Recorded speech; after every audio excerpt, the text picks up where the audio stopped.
Good afternoon, everyone.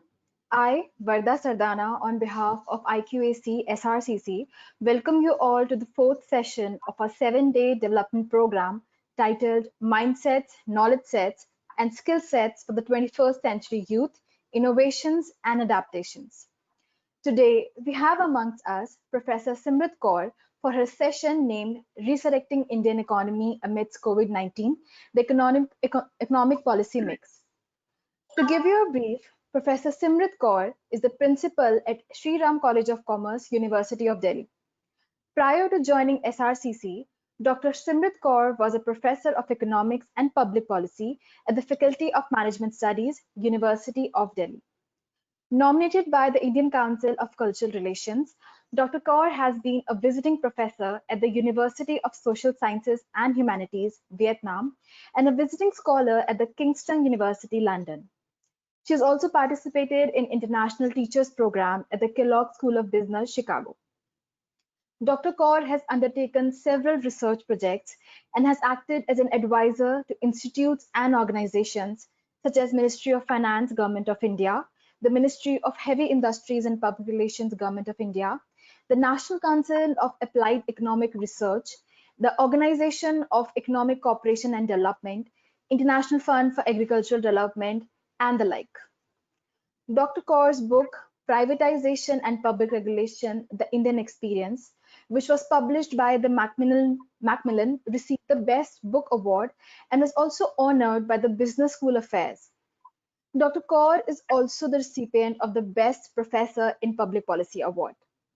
So before beginning the session, I would like to mention to all the participants that all of your questions would be taken up at the end after the session is complete at 5 p.m. So all of you participants can post your questions in the chat box and we'll be taking them up one by one from 5 to 5:30 p.m. Now, I would like to request our resource person for the day, Professor Simrit Kaur, to kindly proceed with the session. Thank you. Over to you, ma'am. A very good evening to all of you, and a special thanks to the IQAC team, Sri Ram College of Commerce, for organizing this. Dr. C.S. Sharma, under your leadership, Sri Ram College of Commerce IQAC program has only strengthened and it's taking further strides. And we do know that leaders are nothing without the teamwork. So I would marginally become also the host for just 30 seconds or so to personally thank my team members, Dr. Varda, Dr. Shekhar, Dr. Gaurav, Suman, who have been putting in laborious hours to make this series a great success. Coming to this particular topic, I'm not sharing any PowerPoints, it's connecting the dots, and I'll take you through this particular topic, which we call Resurrecting the Indian Economy amidst the COVID crisis, and what could be the economic policy mixes. If you look at the title, there are 3 or 4 very important keywords. Primarily, we are talking about the pandemic, the first, which is the COVID-19. Second comes resurrection of the Indian economy. So something has gone wrong about the Indian economy growth path, and how do we resurrect it? And then what is the policy mix options that India has to take forward its economic growth targets. But one thing is very important to understand here, that any kind of a growth, we are talking about growths which are sustainable growths and growths which are also inclusive growth. So it's not just the GDP numbers, but also the spread and sustainability of those GDP numbers that we would be basically discussing about. How do I propose to connect or have my lecture oriented for the next 1 hour? I would begin by talking about what is this pandemic all about and what has been the global spread of this pandemic.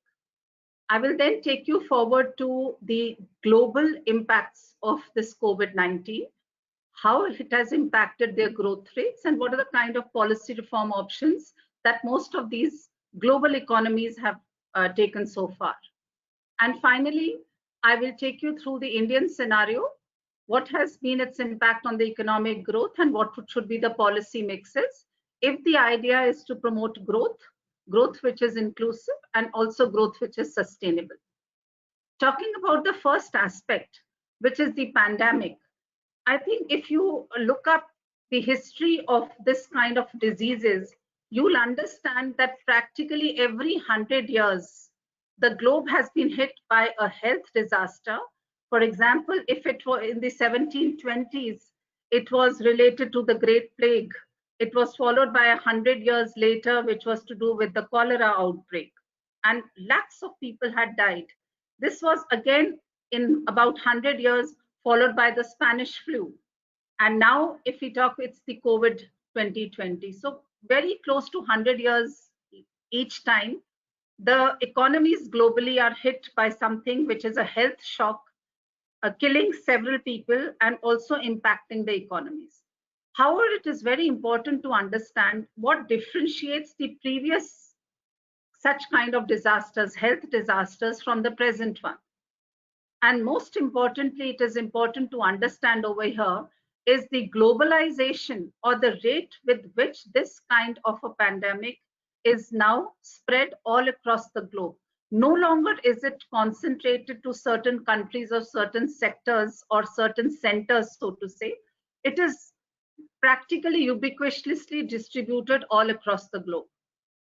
But the impacts are not going to be equally distributed. They would always be deeper for the marginalized sections, for the women sections, the gender, and generally the underprivileged sections, be it based upon the gender, be it based upon the caste, or be it based upon the economic stratum. Now, if this kind of a pandemic is there, the most important aspect that we now first of all need to address is, why did we go in for a lockdown, and what is this entire debate upon about lives versus livelihoods. Primarily, the lockdown began across the globe. Some countries did not do it so intensively or aggressively, but most of the nations had some kind of a movement of restriction of labor and also movement amongst the countries. The reason was we needed to flatten up the pandemic spread. Also, we were trying to understand, would there be a possibility of a particular vaccine coming up? And also, we needed the preparation time, how to handle this crisis if thousands and millions of people actually succumb to this COVID-19. And here also, we've seen the spreads are not evenly distributed. This is going to be impacted more the people of beyond a certain age group, and also who are suffering from other medical problems such as diabetes or blood pressure issues. Now, when most of the globe undertook lockdown and movements had stopped, economic growth had to dwindle. It is something which was anticipated. But the question was, did each country get impacted by this lockdown equally, or are there variations to it? When we talk about the lockdown, the first thing which comes to the mind is all of a sudden your economic productivity activity has closed. So you're not producing anything. And when you're not producing, how are these goods and services which are not being produced enter the market? They will not. So a supply shock is going to be there.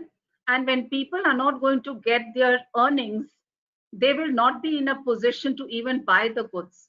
So the initial supply shock is also going to create a demand shock, and both of them would be in the adverse directions. And this is referred to as the supply demand doom loops. Why is it a doom? Because both of them are not in a conducive direction. Both of them are in the reverse direction, not conducive direction. So what is it that the countries can do in order to reduce, number one, the human cost, and number two, the economic cost? And as economists, we do understand that there are trade-offs associated with it. The moment you try to minimize the human cost, you prolong social distancing, you prolong the lockdown periods. But the longer you do that, while you're saving on the human cost, we are adding on to the economic costs. And the economic costs, as I just mentioned, we cannot continue such kind of economic costs for a long time, because ultimately, when there is no livelihood, lives will not be there. So it's a very important policy implication. What is it that we are looking for? And especially in a country like India, where you do not have health systems which are so very strong, it is important over here, probably, that to let us address the human cost first, and we will also then handle the economic cost. But with lockdowns which have been prolonged already, the question now comes that yes, probably the time has come, we need to open up. But I would only urge each one of you to understand that the lockdowns are not going to be opening up because things have become fine.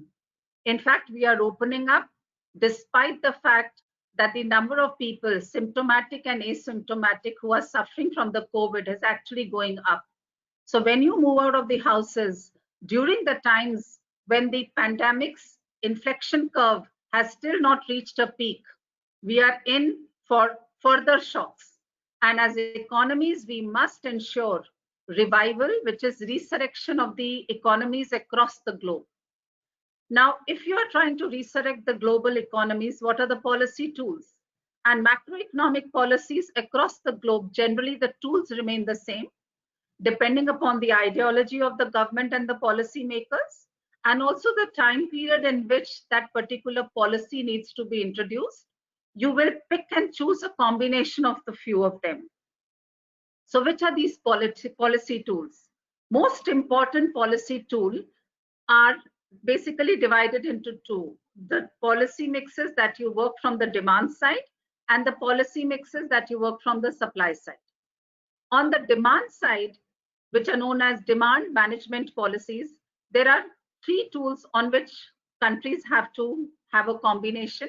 The first of them is the fiscal policy, the second is the monetary policy, and the third is the exchange rate policy. And I'm now come to the second part. What are the globe, across the globes, how are we trying to have a mix of the economic policy tools? So when we talk about the fiscal policy, monetary policy, and the exchange rate policy, I will first talk about the policies which are actually not going to work too much in the current scenario amongst the demand management policy, and then highlight the one which is expected to work more effectively, which will be the fiscal policy. And after having analyzed the demand management policies, I will shift to the supply side policies, which are long-term in nature, and they're also more in the form of structural reforms into the economy, from acting from the supply side, but with a long-term implication of its impact on the growth rates. If I take the one which is not going to work largely during the present time, is my third policy under demand management, which is the exchange rate policy. Often what economies do is, when countries are not doing well in terms of economic growth or the impact on unemployment is high, we depreciate the currency, because depreciation of the currency improves the productivity or competitiveness of our exports. And through increasing the net exports, we are able to increase the aggregate demand component. And if some of my students are from economics background, they would know, who are listening to it. Aggregate demand is your C plus I plus G plus NX. So NX is your net exports, which is going to work from your depreciation appreciation part of the exchange rate policy. Now, under the present circumstances, your current account exports and imports have already taken a back hit. Travels, tourism, cargoes, most of them inter-country is not taking place. So if you are going to depreciate your currency in an international market where already aggregate demand is low, maybe it will not function effectively. Also, because depreciation as a tool only works when not everybody goes in for the same extent of depreciation. If everybody goes in, every country adopts the same amount of depreciation, the competitive depreciation would be such that nobody gains, which in economics we typically call the beggar thy neighbor policies. You try to improve yourself at the cost of the neighbor, the neighboring country or your trade partner would also depreciate. So the net effects are not going to be stronger. So adhering to depreciation at this point of time across the globe probably is not the right kind of a policy mix. The second comes, okay, let's then think of an expansionary monetary policy. You increase the money supply in the economies across the globe, and then you see aggregate demands being pushed up. from the monetary side of the demand, not the real sector, but the monetary sector. When we do that, the kind of monetary policy instruments are the repo rate, the reverse repo rate, the cash reserves ratio, the SLR ratios, and most of them we have been going down. And despite a infusion of liquidity into the markets, we've seen that not enough has happened in terms of investments having been picked up. So if your private investors are not incentivized enough to increase their investments level on account of the reduction in the interest rate because of expansionary monetary policy, it is not expected to give a boost to the aggregate demand. So the third policy which is left is your fiscal policy. Expansionary fiscal policies are to be adopted. And why do I propagate? In fact, amongst the monetary, fiscal, and exchange rate policy, I strongly believe that amongst the trilogy, it is the right time for fiscal policy to be given a predominance over any other policy. Now, when we discuss the fiscal policy, specifically, it is the expenditure that the government is incurring and also the kind of revenues it's going to take, because your expenditures would also be dependent upon the revenues, the taxes that the governments have collected. Under the present circumstances, raising of the revenues is going to be a task. The GDP growth rates have already plummeted across the globe. So when your base of tax buoyancy is not growing, expecting the tax revenues to go up is very difficult. So we have to work on a scenario knowing that our expenditures have to go up, but revenues are not expected to go up. At least the tax revenues will not go up. The alternative available with the government is try to have revenues generated outside of the tax system. And I specifically talk over here is the disinvestment strategies that we could adopt. But countries where governments do not have much to disinvest, they would not have enough of this kind of a fiscal leverage. Also, at this point of time, it is important to understand that while some countries are having a fiscal deficit stimulus package, which is going up in double digits, at the same time, there are other countries where the fiscal deficits, anticipated fiscal deficits as a fiscal stimulus on account of COVID is still meager. But across the globe, a kind of a comparison between this country is giving a fiscal deficit or a fiscal stimulus of this much vis-a-vis another country of a much lower amount actually depends upon what is the fiscal space that the country has. In other words, what is the buffer that the country is sitting on, which can be used at the time of the COVID crisis. Often we have seen countries across the globe adopting a counter-cyclical fiscal policy. That means when the times are good, you take a backseat as a government, increase your revenues buffers, and then when the times are poor or bad or the downturn has started, that's the time when the fiscal stimulus is going to be given. And this is the typical Keynesian or the Hicksian philosophy of how to give the big injection into the system to enable the economies come out of the recession or the depression phase. And also it's very important over here for each one of us to understand. And though I've not actually gone to the Indian level, but I will take an example. We were expected to have a fiscal deficit of about 3.5 to 3.8% of GDP. It's not going to be so. In fact, most of the economists and research institutions and think tanks have said that we should not be surprised if these numbers double. Also, what I'm trying to say is fiscal deficit is your excess of expenditure over GDP multiplied by your 100. When your expenditure, which is your numerator, that will go up, but your denominator, which is the GDP, is going down, your real fiscal deficit would actually be a much more inflated figure as compared to the scenario when the GDP, which is in the denominator, was actually much higher. So you must remember that when the fiscal deficits are going up, it's not just that the expenditure levels have gone up. It's also because the denominator with which fiscal deficits are compared to have reduced. And therefore, we are expected to get fiscal deficits much larger in numbers. Also, again, I'm trying to bring the theory in. We all must understand and appreciate each time a fiscal stimulus is given to the economy, the interest rates go up. And when interest rates go up, there is a crowding out of private investment. And if the government at this point in time pumps in 10 billion of dollars, and because of crowding out, because the interest rates have gone up, if the private investors withdraw, let's say 7 billion outside the system, the net influx is going to be only of the 3 billion. So we must appreciate that fiscal stimulus is important, but we must ensure that it does not lead to substantial crowding out.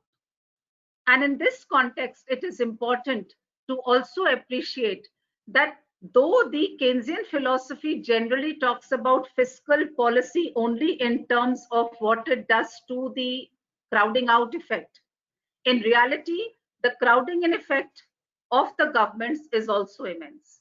For example, if you have a government investing in a particular location, let's say in the form of a road or an airport coming in, automatically the private investors go because the systems have become better, infrastructure has become better, so there is a crowding in effect. And given the current scenario where interest rates are not actually being an incentive enough for private investors to increase their investments level, so your investments are generally interest inelastic, so to say, it is better to have a expansionary fiscal policy because crowding outs are not expected to be strong. In fact, the crowding ins are expected to be strong.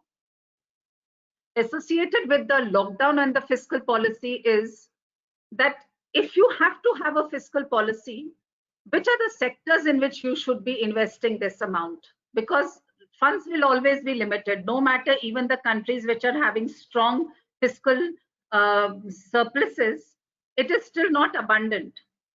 And the strength with which the state's intervention into the growth path has taken a front seat. I'll just quote one number from The Economist. Germany contributes only about 25% of the European Union's overall GDP. But the state aid which Germany is giving to its own industry is very close to 50%. In fact, it is 47%.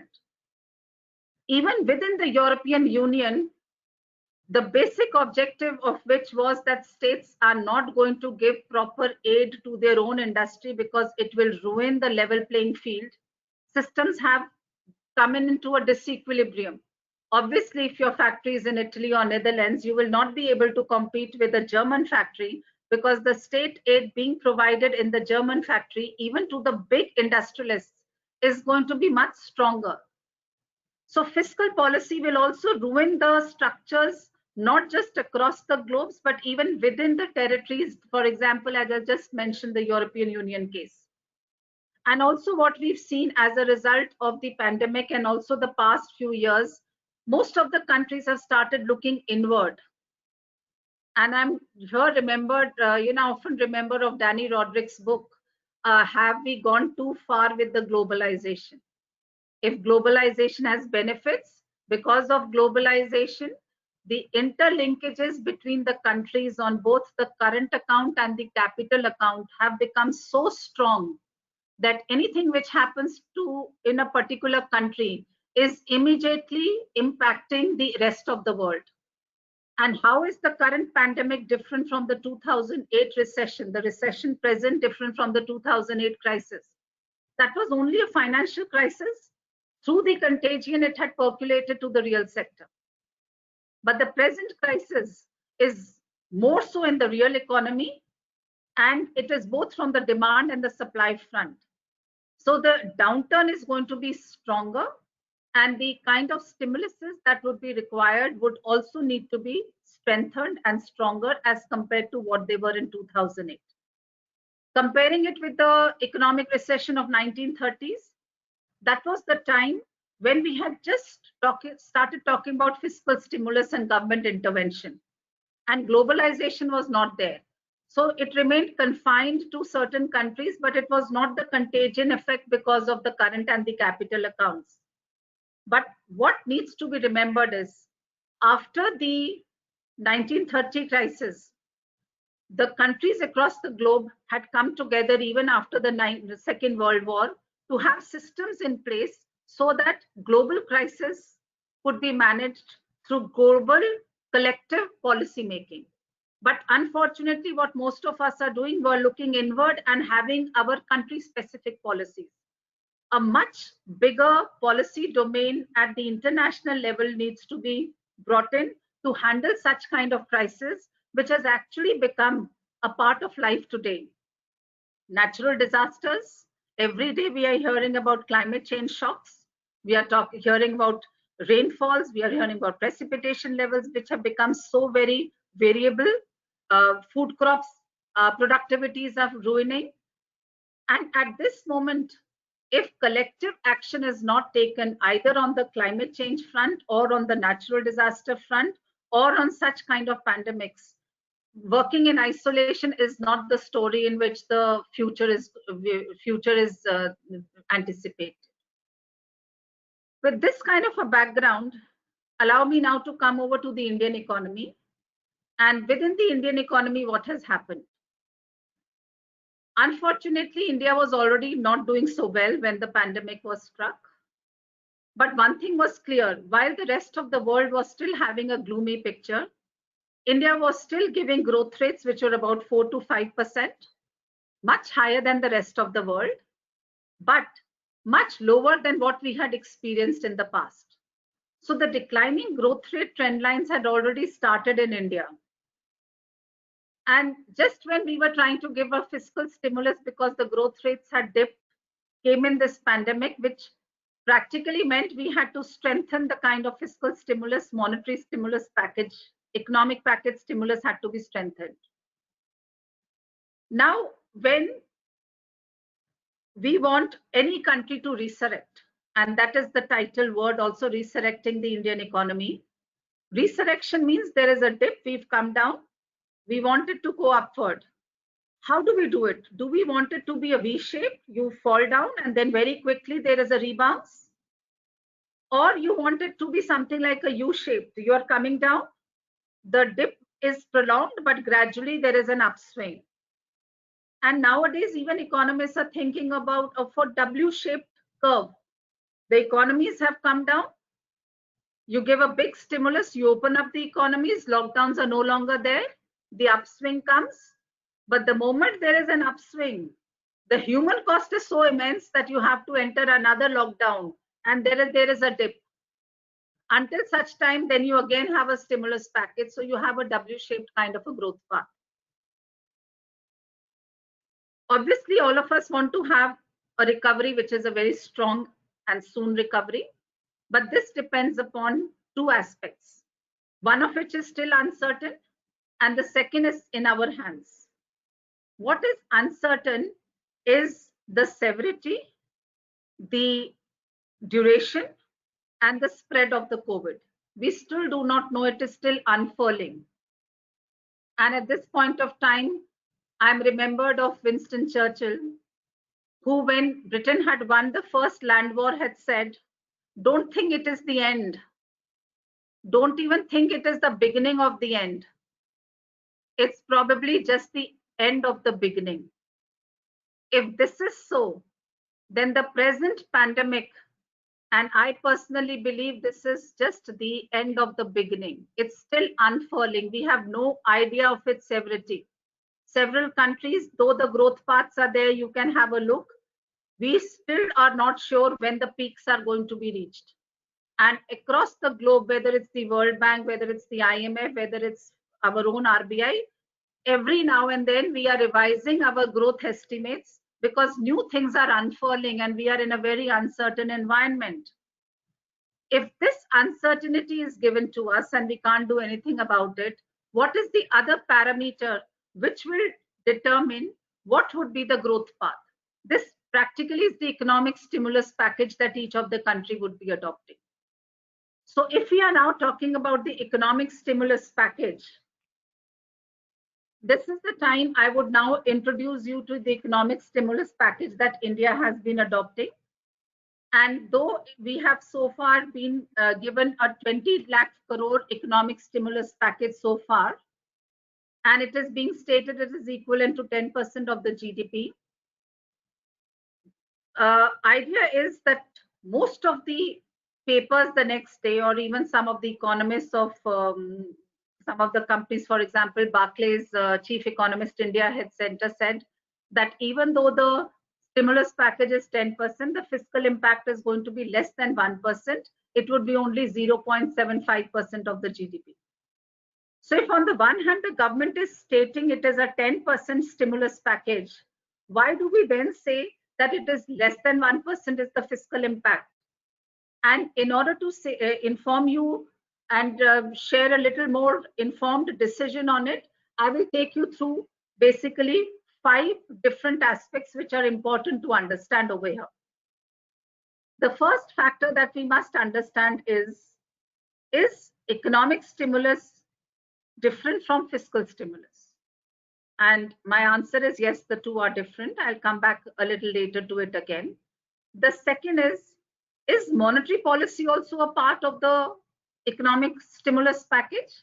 Answer is yes. Whatever liquidity you are infusing into the system is a part of the economic stimulus package. The third is, in the economic stimulus package, would we include only those measures which increase demand, or should we also be including those measures which increase the supply? As I mentioned, there is a demand side policy, there is a supply side policy, and I will take you through what is the economic reform package provided by Indian government, which includes not just fiscal stimulus, but monetary stimulus, as well as the stimulus from the supply side, which is the structural adjustment reforms. Also, it is important to understand within the stimulus, what is it that is a short-term stimulus and what is it that is a long-term stimulus, and where the impacts will be immediately felt and where the impacts will be felt at a little later point of time. So if from this holistic view, you try and understand what would be the implications of the economic stimulus package, we'll be better able to appreciate that. At this point of time, I take the opportunity to very briefly take you through the stimulus packages that have been given by the government of India. And I focus on the second stimulus package, which was provided in 5 tranches. And the total was about 20 lakh crores.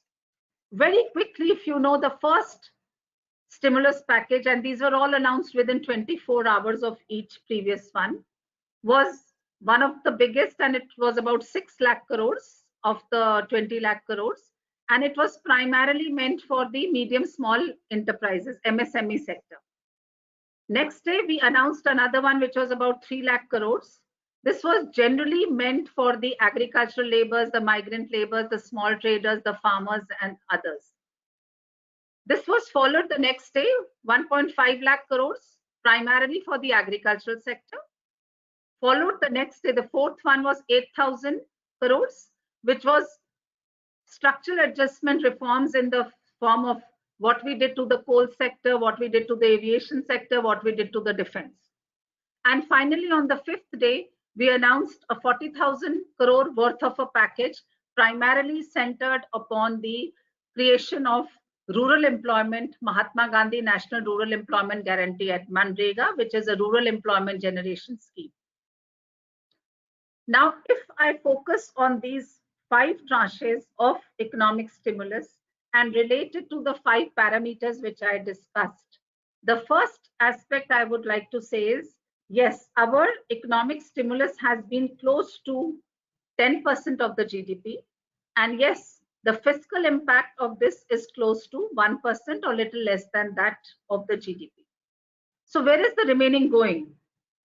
The remaining is the 40% of this, which is close to 8 lakh crores, is the amount which has been infused into the system as a liquidity injection.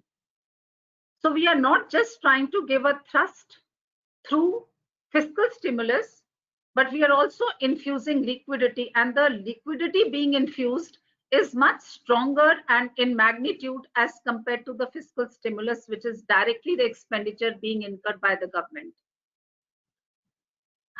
Also, if monetary stimulus is going to be a wider component of the fiscal stimulus, is it the right mix of a policy? To my mind, it's not so, because in the past few months we have seen, even at the time when pandemic had not struck us and we were going through a decline in the growth path, we had realized that despite repeated reductions in the policy rates, monetary policy rates, private investment was not picking up, aggregate demand was not picking up, it was not impacting the GDP growth too much. So when the monetary policy was not affecting my GDP at that point of time, in the present scenario, when we are in a much greater kind of a recession, the chances are we have been pushed into more of a liquidity trap kind of a scenario. So adopting a monetary expansion at this point of time is not going to be too effective. And therefore, the focus should be on the fiscal policy. And if the fiscal impact is going to be only less than 1% of the GDP, the question arises is India doing less as compared to rest of the world? And I would here say that comparing Indian economy with the rest of the world with the fiscal stimulus is not the right focus. You have to compare a peer with a peer, an apple with an apple. If India's fiscal space is lesser than the rest of the world, if India's credit rating is already much lower than the rest of the world, at this point of time, if we suddenly have a fiscal deficit which is unsustainable, it is too large, but it is unsustainable, it will not send the right signals. So the question is, if whatever resources the fiscal has to be given as a stimulus, which is the sector in which the government should focus? Two things again, they're again coming from the literature of macroeconomics. Have it in those areas where consumption multipliers are the highest, and have it in those sectors where employment multipliers are the highest. You can't spread it all across. So concentrated fiscal stimulus should be in sectors, as I mentioned, where marginal propensity to consume is high, and also where the employment multipliers are high.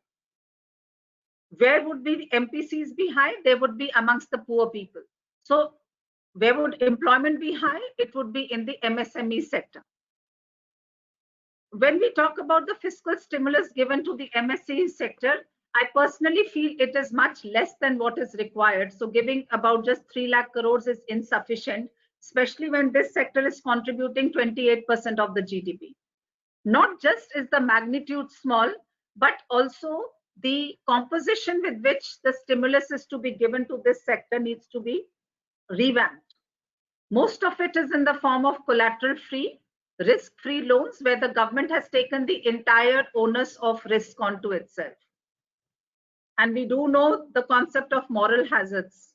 If your loan is guaranteed by the government, neither the borrower is bothered about productive use of that money, nor is the bank going to be bothered much about return of that, because the government has already given you a risk-free loan. Guaranteed has been given. So you need to have a rethinking on the kind of thrust that needs to be given on the MSME, especially if the employment multipliers are the largest over here. I relate this to the amount which is spent on Manrega, which is 40,000 crores. This is practically one of the very big thrusts that we've given to Manrega. It's a big employment booster. And the best part of this employment generation strategy is Manrega is a demand-driven program and it is self-selection. And both these things allow targeting to be most effective. What do we mean by demand-driven? You have to go and register yourself, you need job, and the government is entitled, it's a guarantee, you have to be guaranteed a job by the government. If the government is not in a position to give you a job, it is committed to still pay you the minimum wages of an unskilled labor in the rural areas. Why is it self-selection? You select yourself, I'm the one who needs the job. So because of the kind of negativity associated with working in a Manrega project, the relatively better off people do not self-select and enroll themselves. And with the Jan Dhan and JAM Trinity that we have already been talking about in the past few years, if the money is directly entering into the accounts of the workers who are working, it's going to be a big win because the consumption multipliers are also higher and we are also trying to take care of the employment. But one thing has to be ensured. The project which is going to be undertaken under MNREGA must be specific to that location. It should be aligned with the development strategy of that sector, and it must be totally free of corruption. And also projects which are coming up under MNREGA should be sustainable projects. Unfortunately, it is not necessarily the case always. In fact, often a lot of credit is given to states where a greater proportion of the amounts which are spent on MNREGA are more on wages and salaries component rather than the capital asset. So if you keep on building bunds and irrigation projects or roads, which are more labor intensive, but you don't have the adequate amount of capital or machines to back it up, the project will fail. In fact, most of the projects during the rainfall the next season are no longer there. So it becomes a repeat process. So if we are trying to make an investments which are leakage free, which are corruption free, and also which are sustainable, it is the right step. But you must understand the negative impact this would have upon industry in sectors where migrant labor would go. So if you have your own MNREGA projects in your own vicinity, the industries which were relying on these kinds of migrant laborers will no longer be able to get their own migrant employees to work in their factories. So there is a flip side. But at this point of time, it's most important to address the lives part of it. And we cannot shy away from the responsibility that the government has to address the concerns of the migrant labor. And if it is through one nation, one ration card or distribution of free foods or providing them with job securities, I think this is certainly a step in the right direction. And any amount of strengthening these schemes should go a long way on the associated psychological impacts of this. And we are not touching upon that. As you remember, the title is economic impact. Huge psychological impacts are there. We are not even getting into that. And it is across age groups. You talk to students, they are so unsettled. You talk to people who've lost their jobs, they are so unsettled. The older people have not been able to meet their families and friends. So I'm not getting into that aspect at all. But the composition of the fiscal stimulus I'm trying to say is put it in sectors which are more consumption oriented and employment oriented. And also when you're opening up the lockdown, which are the sectors you need to open up? Again, theory tells you pick up the sectors which have maximum backward and forward linkages. And India has its own input-output matrices. We do know which sectors are the most linked with the other sectors. So picking up sectors which are typically known as a key sector, they have backward forward linkages also which are stronger, and they also have forward linkages which are stronger. So the idea here would be you put your money in one sector and automatically, because this sector is interconnected with the rest of the sectors through backward and forward linkages, overall the economies are going to grow. So identifying the sectors where first of all lockdown should open is very crucial if you can't do it across the board, because the moment you open it across the board, human costs are going to outweigh the economic benefits of opening up. Coming next to the point that, okay, if it is the fiscal stimulus and it is only 1% and we cannot have more than that because India does not have the leverage, we must enforce a system of zero tolerance towards institutional failures. Governance has to be classic, it has to be world class. And that is where we say every penny counts, and more so in an emerging economy. An emerging economy, which are the ones which are very close to the cliff risk. And cliff risk is your debt to GDP ratios, which have become so high that if you marginally increase your debt to GDP ratios, you'll fall from the cliff. And the moment you fall from the cliff, the rating agencies will downgrade, and this would mean a capital flight, and capital outflow would also have implications on interest rates, depreciations, etc., etc., etc. If your demand for foreign currency goes up because there is a capital flight, domestic currency will take a take in terms of what will be the implications on exchange rate. Allow me to come next to the parameter which actually took place during the third of the tranches in the stimulus package. This was the impetus which was given to the agricultural sector, and I link it with the economic stimulus package. So the question which people ask is, would economic stimulus also include structural reforms? And my take over here is structural reforms, especially in the agricultural sector, we had been thinking about introducing these for quite some time. We had not succeeded. Now clubbing it as a part of the economic stimulus due to pandemic can be questioned, but my take would be, if because of this shock in the form of COVID-19, we have been able to introduce a policy reform which we had not succeeded for a very long time, it is a step in the right direction, and I would actually be happy to see the reforms in the agricultural sector. What largely is the reform we've brought about? We have said we've opened up the markets, APMC Acts, Agricultural Produce and Marketing Corporations. Earlier, at the time of harvesting, the borders would be closed and the farmer was forced to sell within the mandi and within the localized region. But by opening up the agricultural marketing, you are expecting to have a better competition, and the farmer will have a greater choice of whom to sell and where to sell. And this is certainly a step in the right direction. Most of the states had already introduced it, not everybody because it was a concurrent list. But over time, if we are able to give a big thrust to agriculture, it is important. Why do I say that? Because 2008 crisis, it was not just a financial crisis, it was also a food crisis and a fuel crisis.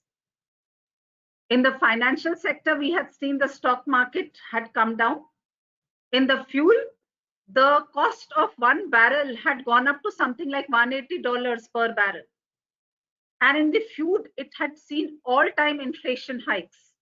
Whether it was food grains or whether it was non-food, food prices were at the highest levels. And that is the time we started understanding that despite so many years post-independence, and even in 1991, the big push was given to the industrial sector and the foreign direct investment and the public sector. Agriculture somehow was left behind all across. Even the green revolution was way back in the 60s. After that, there has been no green revolution. Productivities in Indian agriculture are at stake. When we are not able to produce enough and our incomes are unequally distributed, there are concerns of caloric intake. Malnourishment is at all-time high. Poverty is expected to be at all-time high. Because of the pandemic, several millions of people in India will be pushed into the below $1.9 trap. We were just meeting our sustainable development goals, picking up people above the poverty line. And here comes in the pandemic, which has again pushed the people into the below the poverty line. And many in India are dynamic in their poverty, which means sometimes they're above the poverty line, sometimes they are below. So with the income earnings fluctuating, the concept of number of people below the poverty line will also strengthen, and the number of people who are under the dynamic poverty would also presently be in a position below the poverty. So government thrust and focus on policy reforms on handling poverty eradication and also the distributional impacts is something no government can shy away from it. It is something which needs to be done. It has to be done. How do you do is another alternate question. In a scenario where you don't have enough revenues, disinvestment could be thought of one sector where you could collect revenues for the government. But Indian history since 1991, when disinvestments have been there, we've not had a very, very conducive environment for disinvestment. Often the targets have been much higher than the actual amount that we have recovered. So we still have to wait for the right time for disinvestment. And in the next year or so, we will not get the right time. The demand supply doom loops will not allow capital markets to flourish. And if you end up disinvesting during the times when the markets are not too conducive, governments will not get the right price for whatever is being sold. So challenges are immense.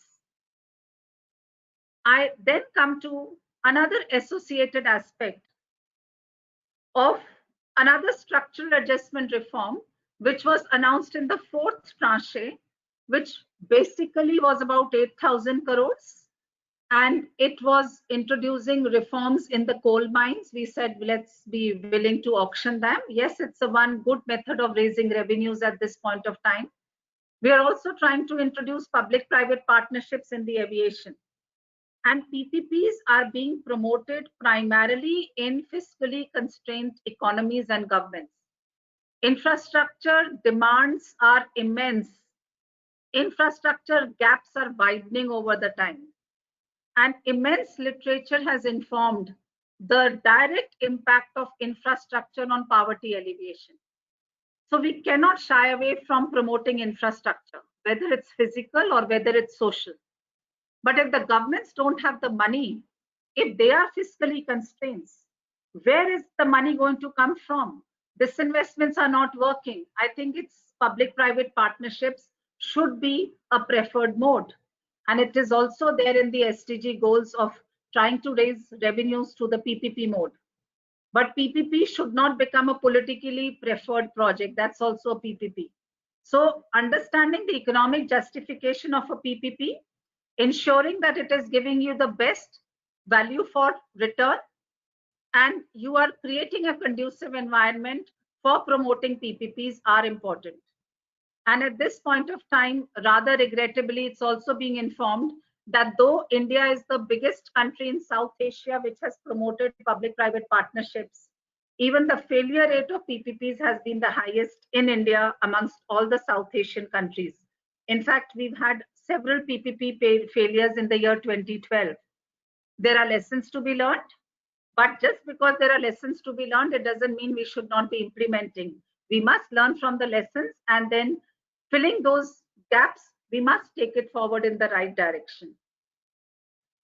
My final comments on this would be that is India the only country which has said that it's not just fiscal stimulus, but even the monetary stimulus and the structural adjustment stimulus is a part of the economic stimulus package?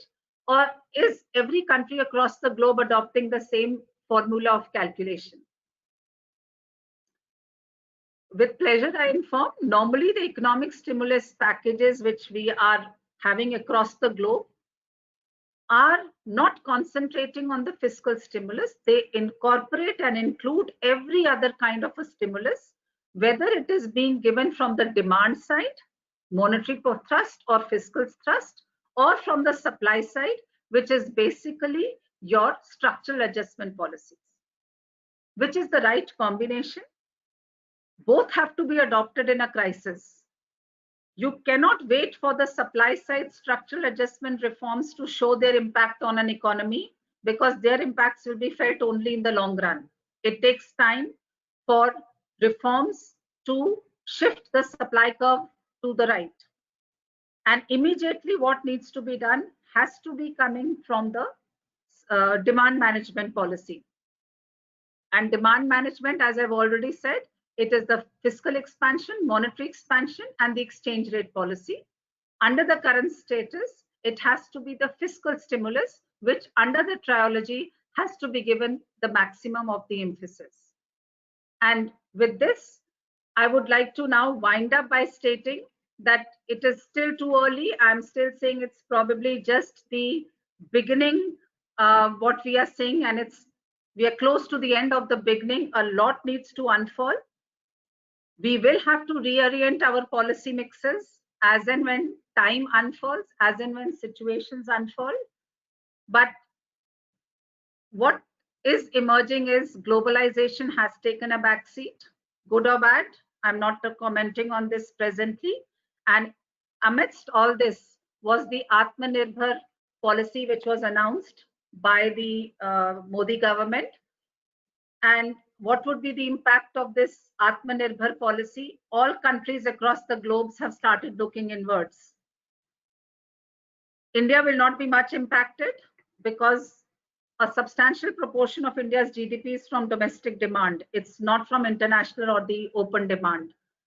And when we talk about self-reliance, please do not mix self-reliance with self-sufficient. There is a difference between the two. Self-sufficient is I'm producing everything that I need. I don't have to depend on anybody else. Self-reliant is, okay, I will take from others what I need, but at the same time have enough of resources which are required for me to import. If in this spirit, under the Atmanirbhar, if we are able to make the 5 pillars strong, whether it is the economy, whether it is the infrastructure, whether it is the technology driven systems, or whether it is the demography and the demand, we must take it forward and strengthen it. But obviously, under the pretext of strengthening this, many people have said, let's have a helicopter money. So just infuse liquidity. If you do that, like any macro policy intervention, impacts are felt not just on income, but also the interest rates, also the exchange rates, and also the inflation rates. And if you look at it from the whole macroeconomic parameter, infusing liquidity will have some impact on incomes, but simultaneously impacting other things which may not be so very conducive. So utilizing money efficiently behind a thought process is actually the need of the hour.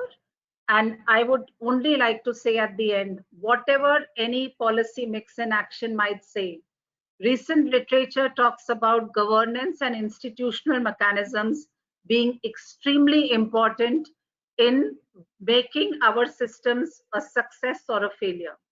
And I think if we are able to ensure a zero tolerance towards leakages, the right mix of policies, giving adequate thrust to the short-term employment and consumption parameters, as well as to the long-term income growth sustainable parameters, addressing inequalities, addressing the concerns of the gender and the migrant labor force, and also the agricultural sector. One thing which the government is not yet talking about is the labor policy reforms. How and when they are introduced is probably the next step that we have to look forward. And I do hope very soon this trade-off gets over, human costs are minimized, and economic growth is not compromised, but is sustainable and inclusive. Thank you so much for being with me for the past couple of minutes. Thank you so much. Thank you so much, ma'am, for such an enlightening session. Now we'll move to the second part of the session, which is question and answer round. And I'll be taking up the questions which have been sent to us by our participants so that ma'am can answer them. So the first question is by Mr. Arjun, and the question is, ma'am, you mentioned that our fiscal package of 1% is inadequate. So what, in your view, should have been the quantity of fiscal expansion balancing all the parameters? See, I would just like to mention that fiscal deficit, whatever number you get, 1% or 2%, is a combination of your revenues that you've collected and your expenditures that you've incurred. The revenues that if you are not able to collect a revenue because disinvestments are not going to work, and you're unable to have a tax buoyancy under the present circumstances, the question comes your expenditure. I have actually never bothered much about the fiscal deficit. I've been saying that under the fiscal act also, where we are supposed to have the time path, it's fine for the countries to go a little above and overshoot. I would not like to put a number over here, but my overall fiscal deficit, which were projected to be 3.5 to 3.8, I'm fine if it reaches 6 to 7%, but ensuring sustainability of not getting into this kind of a trap. And I would say handle the economy now, we'll handle the debt later, but not necessarily later. It has to be handled simultaneously. All right. Thank you, ma'am. The next question comes from Mr. Nagraj. Where do you suggest should the government expenditure be targeted so as to maximize the multiplier effect in our economy? I think the moment you look at the government from a paternalistic role, immediately it comes that it's supposed to take care of the worker class so that employment levels do not dip and consumption levels are maintained. Aggregate demand does not take a hit. So the basic objective of the Keynesian philosophy is also that let governments intervene when aggregate demand needs to be given a push. Now, which are the sectors which need to be given a push? Based upon the literature, we know infrastructure is something which governments have to invest in. So when it is in road building or whether it is in building up of irrigation projects, you are strengthening the telecommunication networks, you are improving your sanitations. These are generally the four physical forms of infrastructure. All are important. So anytime government is investing on infrastructure, it's in the right direction. Simultaneously, if the government is also ensuring enough resources in the form of safety net programs, and the safety nets are in the form of providing nutrition and also in providing in terms of cash and your food and your employment, you are covered on both the angles. Investments in infrastructure would take care of your growth angle of government's intervention, and handling your safety net programs would take care of the development and unequal distribution over there. But one thing is very important, the kind of subsidies which the government gives. I will not mention necessarily the consumption subsidy over here, but the fertilizer subsidy. It is so immense and it has ruined the agricultural mix of the land. If typically your ratio of the land soil should be 4:2:1, your NPK ratio, because of the lopsided nature of the subsidies, this has in several cases become 16:2:1. So rationalization of subsidies, not necessarily increasing subsidy, is important. And invest in sectors for development which are consumption and employment oriented, and growth oriented is your infrastructure. Thank you, ma'am. This very well answers Dr. Nagraj's question. The next question comes from Ms. Prafula. Should we compare the Indian economy with other economies or other countries, both in terms of fiscal as well as monetary measures? Comparison with others is always good, but you should compare it with a positive attitude, because nothing depreciates your car faster than your neighbor buying a new one. And if you don't compare, you would not know what is required to be done. So yes, you need to compare. And I would not necessarily say compare only with the likes, because if you compare only with the likes, you will never be able to attain the premium of the other countries. So benchmarking your vision, you must know where you aspire to be. So benchmark your vision. And once you've benchmarked your vision, then you have your missions. And when you're accomplishing the missions, it should be between comparative countries, what has been their fourth part, but simultaneously what others have done. But please, in economics, it's if you have 5 economists, there will be 6 answers. And even for the same economist, if on the one hand this is possible, on the other this is possible. So it is comparative analysis is the theme for economics. We must do that because basis that we must adapt and adopt. But please remember, no policy which is right for United States today is the right one for India today. It may be right for India at a later point of time. And also a policy which is good for India today may not be the best policy for India 5 years down the line. So you have to continuously introspect, compare with others, and then introduce the right policy mix. That's very true, ma'am. Thank you for such a well thought of answer. The next question comes from Mr. Amir. Do you think that the Atmanirbhar package actually boosts the Indian economy towards being self-reliant? Yes, why not? Because when you're talking about data-driven technology, when you're talking about infrastructure, it is, I think we are giving a boost to most of the important pillars on which the growth path of any nation would depend. But as I'm just saying that you must also ensure that when we are talking about Atmanirbhar, as I mentioned, 90% of our demand is already domestic driven. So if we are trying to strengthen that up, it's perfectly okay. But we are practically very strong in Atmanirbharta as it is. But if we want to have infrastructure which is more home driven, technology which is more home driven, data driven which is more home driven, be it. And I would also like to say, if the future, and we've seen it right now, what happened, even though mobility of food grains is possible within the country, it is not possible across the borders. And with the future being so uncertain, it is always right to have your house in order and then also open up simultaneously. I think we all have started, we all do it at our home levels.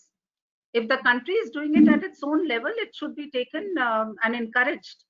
But that should not necessarily mean that start looking inward and stop your exports, stop your FDIs or inflows. So you have to work on a mix and an optimal path. Right, ma'am. Thank you. The next question comes from Ms. Anju Verma. Exodus of migrant workers is impacting the production in the manufacturing sector. So what measures do you think the government should take to ensure that there's a smooth production and availability of workers in our industries? Ma'am, it is under the trade-off, it is very, very difficult because most of the states asked that their labor force should go back. The governments did say that the labor force can continue to stay where they are. We will provide them with the livelihoods and they need not migrate to their own states. But the psychology, it's a behavioral economics. When you are in uncertain environment, you would like to rush back to your own loved ones. So when the roadblocks were there, yet the migrant labor had gone. Now the migrant labor has gone. When the migrant labor is in their own states, as I mentioned, even in my interaction with you earlier, it is going to impact the production levels in Maharashtra, in Delhi, wherever the migrant labor will not come back, and we don't expect them to come back. And if they come back, the human cost will be so immense because suddenly the clusters will come up and what's going to happen, we don't know. So that's what I'm saying. We are still unfurling. We do not know what severity the pandemic is going to take. And the movement of the labor has certainly affected not just the demand, but also the supply side. That is why we are saying that the most important aspect of the present pandemic is the supply demand doom loop. They're too much interconnected. Thank you, ma'am. The next question comes from Mr. Hamesh. Do you see any disruption in the pattern of household savings and the consumption because of COVID-19? It would be very temporary. I think one good thing about human beings is we forget the crisis very early. It remains in the paper. So I think the moment we are out of it, if 5 to 6 months is the time I would give, I think we would come back to our normal equilibriums. Right, ma'am. So there was a question about what do you think is the time period within which we would be able to come out of this trap? So you have answered that question as well. Thank you. A couple of few questions. This question again comes from Mr. Arjun. What is the difference between RBI monetizing government debt and increased government borrowing from the market?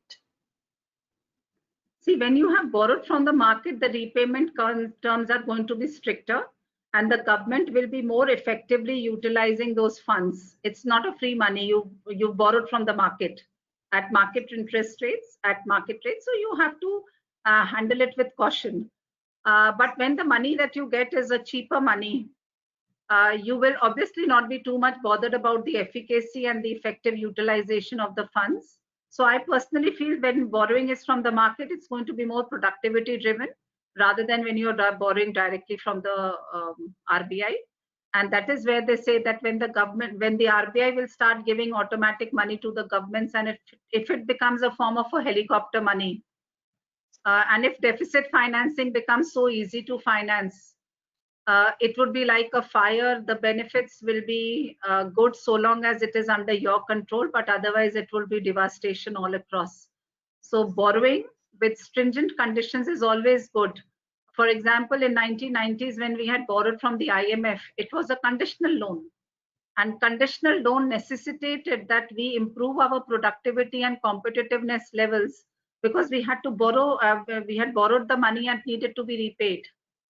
So having a conditional loan from the market, it's fine, but you must have your policy directions in place, short term, medium term, long term.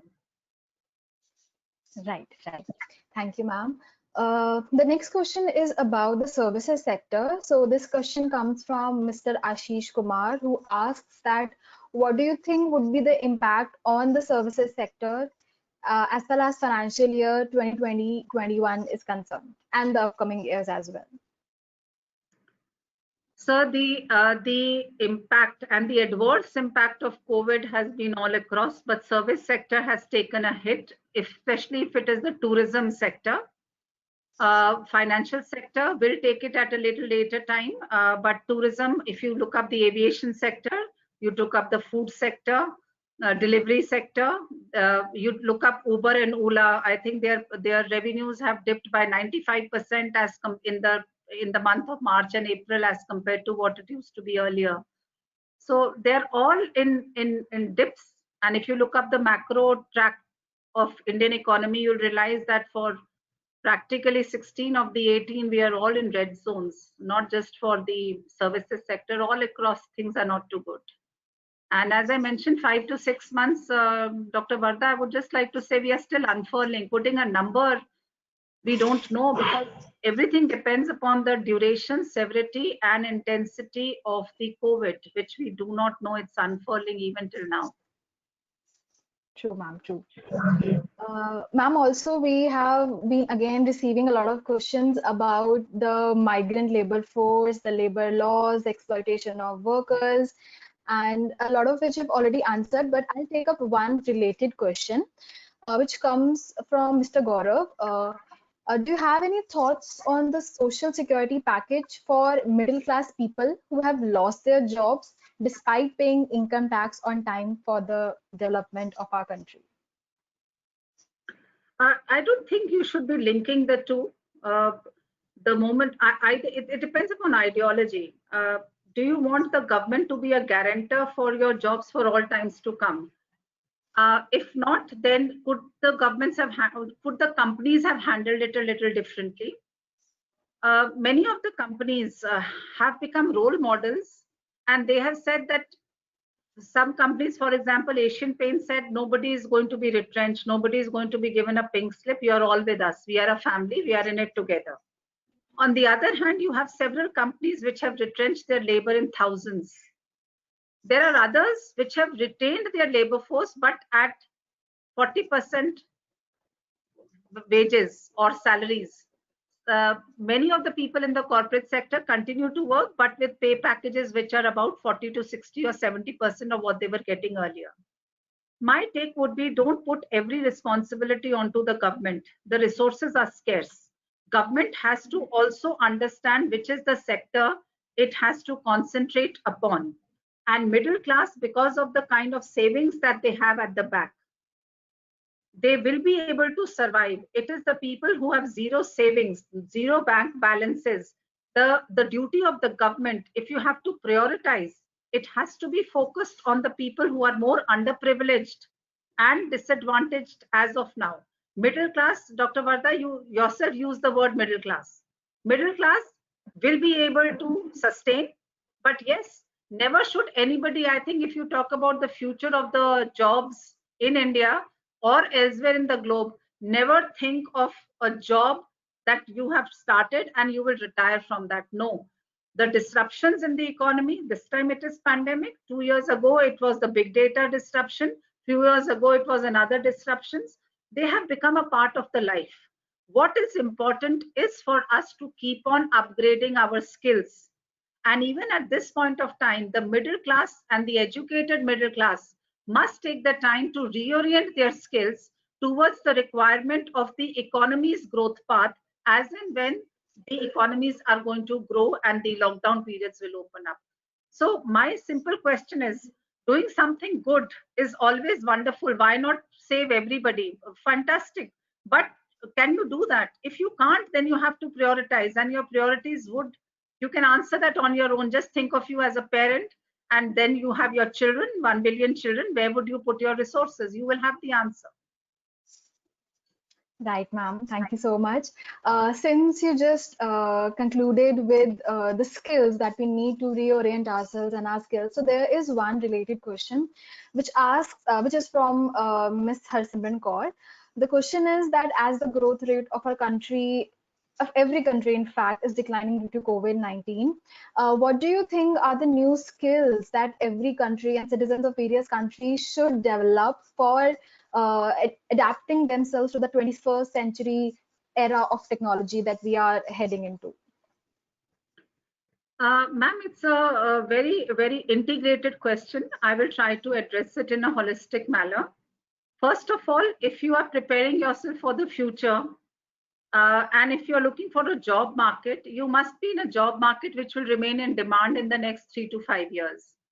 The future of demand presently is on skills which are more data driven.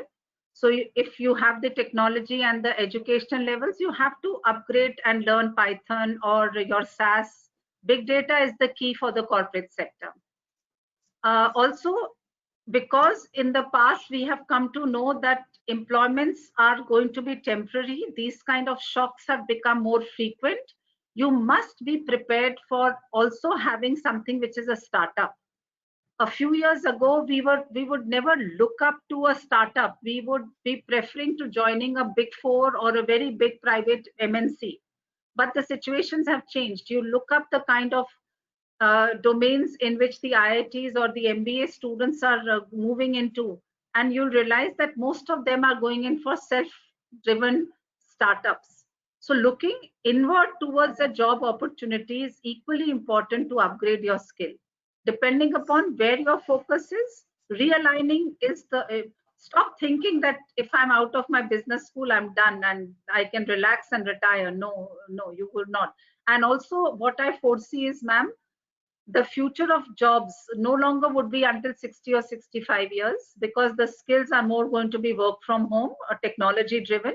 And you'll see that people, the lifespan of a job would continue probably into the 70s or the early 80s. Thank you, ma'am. That was indeed an insightful answer. The next question comes from a student, Yash.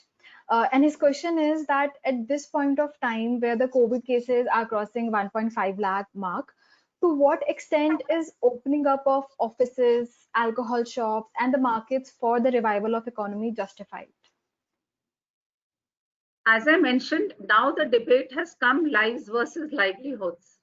We tried to have first lockdown, second lockdown, third lockdown. How long can you continue a lockdown? If the MSMEs are forced to pay wages to their people, but they're not producing, they can't do it. They'll probably do it for a month or two, but beyond that, they can't. So if the workforce joins and they're allowed to produce, I said the trade-offs are immense. We do not know at this point of time where to stop human cost versus the economic cost angle to it. Opening up of the liquor shops, it is more of, see, you get revenues from liquor. So if the governments are going to be having huge fiscal deficits and you need money, and if this is one aspect, I don't want to get into the ethical part of it, but it is good as revenue source. But I would also say that if the men are still at home and the women are, the domestic violence on women has increased tremendously. You read up the UN report on gender. There would be a compromise on the safety, security, psychological well-being of the women at home. So there is another dimension to opening up of these shops as well. So we can see that there are a lot of trade-offs that we have to deal with while taking such decisions. Okay, Yes. so ma'am, this is the last question that I'll be taking. It comes from Miss Prachi Sharma. How does the concept of Atmanirbhar Bharat interact with the LPG policy in times of crisis? LPG policy was also, why do you have see, when we talk about the LPG policies, it's a supply side policy addressing primarily 5 sectors. You start off with your industrial sector, you have your public sector reforms, you have your trade openness reforms, you have your agricultural sector and your labor policy reforms. I think most of them are inward, other than in the industrial sector when you talk about the FDI, and in the trade policy when you talk about the exchange rate. So when India opened up under the liberalization, privatization, and globalization, liberalization was within. For 90% of the things, it was within. We did away with the license Raj system. So all of a sudden, everything had become free. You could produce on your own. You can expand on your own. You did not need a permission from the government. So that was internal liberalization, giving thrust to the development aspect from the supply side. Privatization, we were privatizing our public sector oriented units. Atmanirbhar comes in when you talk about the trade policy. In the trade policy under the LPG reforms of 91, 2 major reforms had taken place. One, we had become more convertible on the capital account. We had opened up our capital account, FDI inflows, the norms were liberalized. And second, we had moved from a fixed exchange rate to a flexible exchange rate. And working on your FDI norms and Atmanirbhar, if you are having a domestic factory within India, whether through the FDI route or your domestic investment routes, it's just that you are developing it within India. Both of them are expected to make your own country stronger in terms of LPG, which was more in terms of rules related to production. And Atmanirbharta is your directional growth path based upon the 5 pillars. Right. Thank you so much, ma'am. With this, we come to the end of the question and answer round session, and we have been receiving a lot of comments from the participants about how engrossing and enlightening the session was. And yes, we would be so the session was being recorded, and we would be sharing it with the participants if you want to. But for the formal vote of thanks, I would request Dr. C.S. Sharma, Coordinator IQAC, to come forward and deliver the vote of thanks for this engaging session. Good evening, everyone. Good evening, ma'am. Today's lecture was simply fantastic. Ma'am, it was really enlightening. No cliches meant here. There was not even a single aspect that you left. The amount of stimulus, its direction, its desirability, where it should be employed, where it should not be employed, the question of sectoral balance, forward linkages, backward linkages, how it should be done, the issue of corruption you touched, whether it could be successful or not successful, under what circumstances it would be successful, under what circumstances it would not be successful, what policy measures have been taken so far, what policy measures need to be taken. There is absolutely no aspect that you have not touched in a short span of about 60 minutes. And the ability, aplomb, and perspicuity with which you have answered the questions is beyond imagination. It is simply fantastic. We are so proud to have you with us as a panelist, and more proud to have you as our principal, as our leader, who leads always with compassion and love, and who creates an example as a scholar, thinker, and a policy maker and an advisor. It is really great, ma'am, to have you here with us, and I'm sure the students, the faculty, and other people from the industry who have joined this, a large number of people enrolled for your lecture today. There's more than 1,000 people enrolled in here. I'm sure each one of them had their own questions answered in this particular moment of stress and tension, where we are confined to our homes. A lot of questions keep coming to us, and most important thing is about the economy, personal economy, as well as the economy as a whole. What will happen to us? What will happen to the people around? But you have answered each question in your short discourse of 1 hour. And I think all the questions that we were having about the future of the economy and how to handle it, they have been answered today. Ma'am, thank you very much. There are no words that will suffice to say thank you to you. It is really very great. I know you have been very busy with your academic work, and more importantly with the administrative work that you have been doing from your home. But you have been kind enough to take the time out of such a long duration for us, for IQAC, for this lecture series, which of course is inspired by you only. And we are thankful to you to have given us the permission and the opportunity to carry out this 1 week webinar series. So we are thankful to you for that also. And we are more than that, we are thankful to you for sharing all the layers of your knowledge relating to this subject. And I also thank all the participants who have listened to us.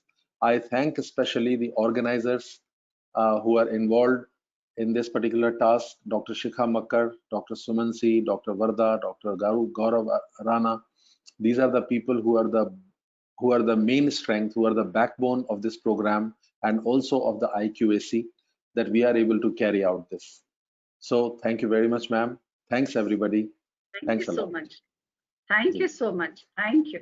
Thank you. Thank you, ma'am. Just as a last announcement, I would again like to thank all the participants who joined us today along with the IQAC team. And I would request all of you to join us back for the next session, which is scheduled on 1st of June, that is day after tomorrow. The topic would be trends in digital marketing, and the resource person would be Dr. Ruchi Gupta. So see you day after tomorrow on 1st of June. Thank you, everyone. Thank you so much once again. A pleasure to have been with all of you. Thank you so much. Thank you.